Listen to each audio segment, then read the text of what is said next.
देखो, ये मैं खुद फील करता हूँ। मेरे पास कानून का विभाग भी रहा है, मैं पेशे से वकील भी हूँ, गृह मंत्री रहा हूँ। ये टोटल अनकॉन्स्टिट्यूशनल है, असंवैधानिक है। और मंत्रिमंडल का विस्तार, क्या ऐसी इमरजेंसी थी? एक एक चीफ मिनिस्टर की ओहदे दिलवाने के बाद एक कार्यवाहक चीफ मिनिस्टर के तौर पे भी काम कर सकता था। मैं तो समझता हूँ कि एक हफ्ते के दौरान सारी वो स्क्रिप्ट जो लिखी हुई थी वो उन्होंने लागू की है। इससे उनकी मेलाफाइड इंटेंशन जाहिर होती है। ये अलोकतांत्रिक तरीके से ये सारा काम हुआ है, आचार संहिता का उल्लंघन किया है। अगर इसके ऊपर इसका संज्ञान इलेक्शन कमीशन नहीं लेता और अगर जुडिशरी भी नहीं लेती, तो मैं समझता हूँ सारी चीज आज ruling party Bharatiya Janata party ने अपनी मुट्ठी में बंद कर रखी है। और ये एक डेमोक्रेसी की हत्या और हनन है, मैं ये कहना चाहता हूँ। जो मंत्रिमंडल का विस्तार हुआ है वो आप कह रहे हो गैर कानूनी है। किस तरह ये मतलब? देखिए, आचार संहिता का मतलब क्या है कि लोगों को प्रभावित करने के लिए कोई सरकार ऐसी घोषणा ना करे। इसका मतलब तो यही है। अब आपने कास्ट वाइज मंत्रियों को शपथ दिलवाई है, फलाने कास्ट का, फलाने से ये, फलाने से ये, डिपार्टमेंटों का डिस्ट्रीब्यूशन किया है।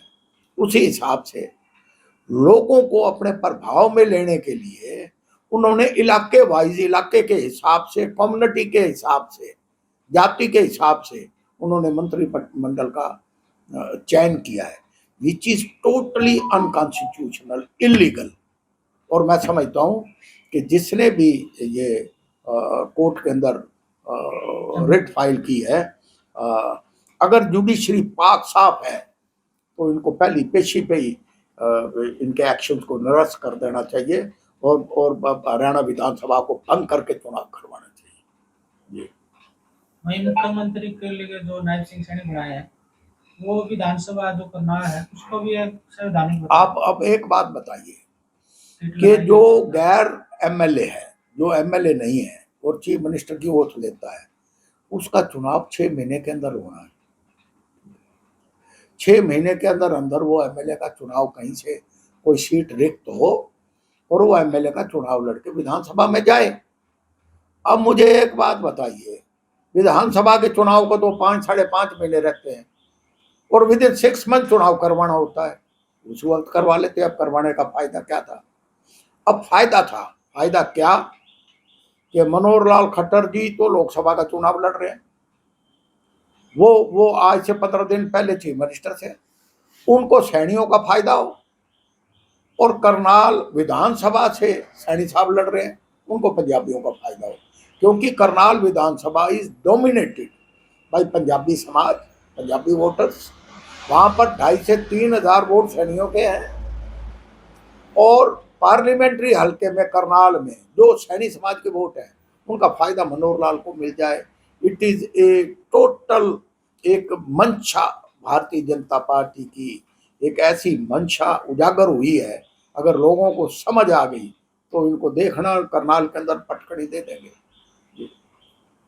मनोहर लाल की एक समय में प्रधानमंत्री तारीफ करते हैं दूसरे इट शोज द हिपोक्रेसी।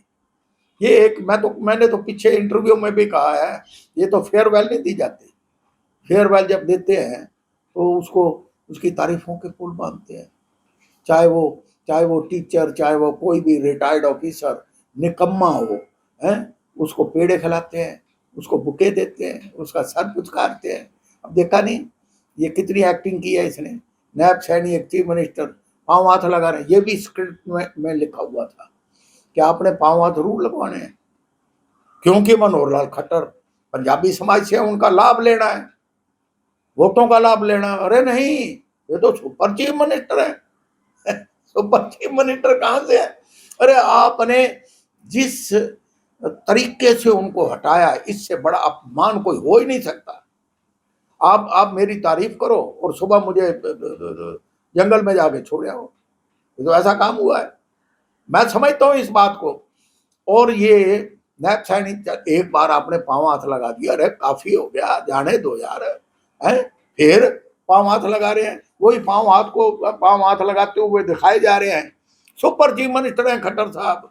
अरे खट्टर साहब समझ लो, कुर्सी तो कुर्सी होती है, जिस तरह से आपको हटाया गया है ना, ऐसा ऐसा हमने पहले कब ऐसे चीफ मिनिस्टर हटते हमने पहले नहीं देखे हैं।